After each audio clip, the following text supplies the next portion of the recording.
Many of our most well-known thrushes don't have the word thrush in their common names, including our three species of bluebirds, eastern, mountain, and western.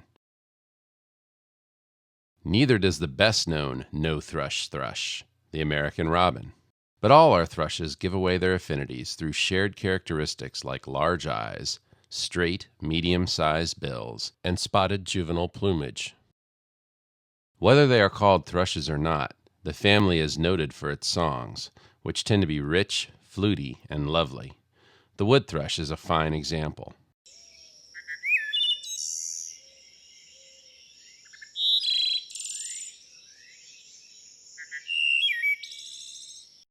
The varied thrush, which breeds in dense coniferous forests of the Pacific Northwest, looks like a robin that's had a makeover. It has a bold black eye mask, a swoop of black across its orange breast, and ragged orange wing bars on its dark wings. Its song is simultaneously beautiful and eerie.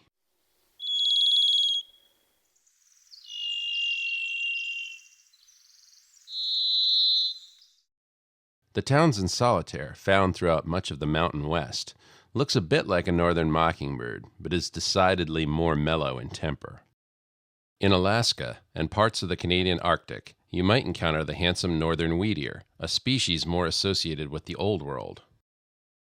Also just reaching Alaska from Asia are beauties like the blue throat, and more rarely, the Siberian ruby throat, two of our hardest to find thrushes.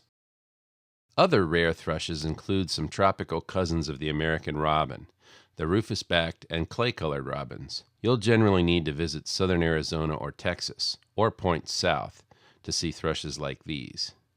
If there is a prototypical North American thrush, it would have to be one of the members of the genus Catharus, cryptically plumaged denizens of shady forest understory, possessed of ethereal voices that broadcast their identities far more obviously than their rather uniform appearances.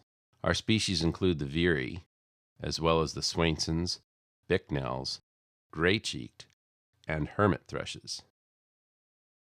The veery, which tends to be rather rufous-toned without much spotting below, has a song that spirals downward.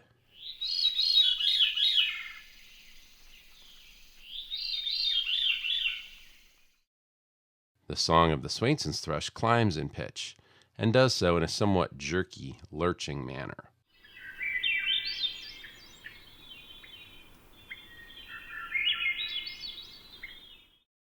The gray-cheeked thrush gives a complex jumble of notes, descending in pitch.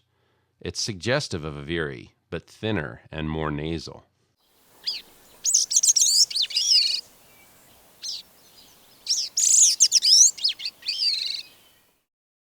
The bicknell's thrush, which breeds in a small area of the northern Appalachians, is in all respects similar to the gray-cheeked, but its song rises in pitch at the end.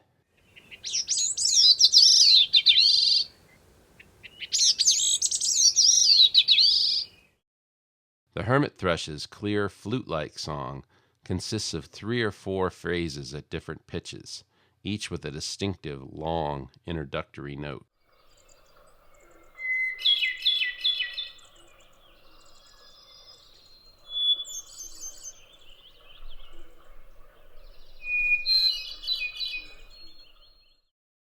As intricate and lovely as thrush songs are, slowing them down allows us to hear even more of their Baroque structure.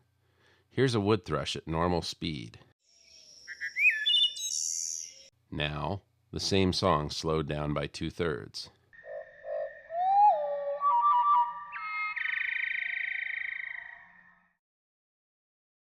Including as it does many of our very finest singers, some spectacular rarities, and old friends like bluebirds and robins, the thrush family charms birders both casual and committed.